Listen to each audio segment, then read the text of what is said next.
RTE अंतर्गत 25% राखीव प्रवेशासाठी यापूर्वी झालेली प्रक्रिया ही रद्द करण्यात आली।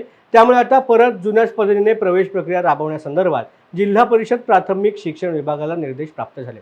त्यामुळे पालकांनी आपल्या पाल्याच्या प्रवेशासाठी 31 मे 2024 पर्यंत नव्याने अर्ज सादर करावेत, असे आवाहन जिल्हा परिषदेचे प्राथमिक शिक्षणाधिकारी बुद्धभूषण सोनोने यांनी केलेलं आहे।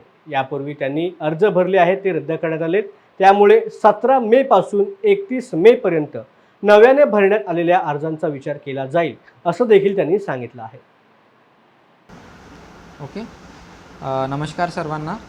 मी शिक्षणाधिकारी प्राथमिक बुद्धभूषण सोनोने, जिल्हा परिषद अमरावती। याआधी आपल्या इथं RTE 25% प्रवेश प्रक्रियेअंतर्गत एप्रिल महिन्यापासून आपण फॉर्म भरले होते सर्वांनी।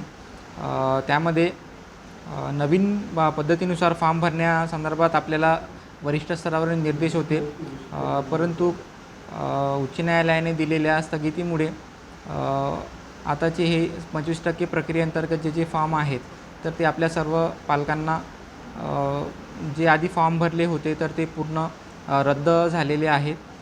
त्यामुळे मी सर्व पालकांना याद्वारे आवाहन करतो की 17 मे 2024 ते 31 मे 2024 पर्यंत आपल्या सर्वांना जुन्याच पद्धतीने जशी RTE प्रक्रिया राबवत होतो त्या पद्धतीने अर्ज भरण्यासाठी 17 ते 31 पर्यंत आपल्याला भरता येतील।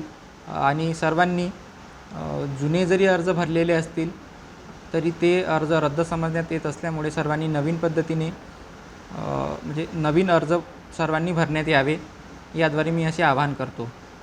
किती शाळा आहेत सर सध्या? आपल्या अमरावती जिल्ह्यामध्ये एकूण RTE साठी 231 शाळा आहेत आणि त्यामध्ये एकूण RTE व्हॅकन्सी आहेत आपल्याकडे 2369 व्हॅकन्सीज आपल्याकडे आहेत। जुन्या पद्धतीचे एकूण 2688 अर्ज प्राप्त होते, परंतु ते आता रद्द झाल्यामुळे सर्व पालकांनी 17 तारखेपासून नवीन अर्ज भरावे आणि याची डेडलाईन 31 मे 2024 पर्यंत आहे।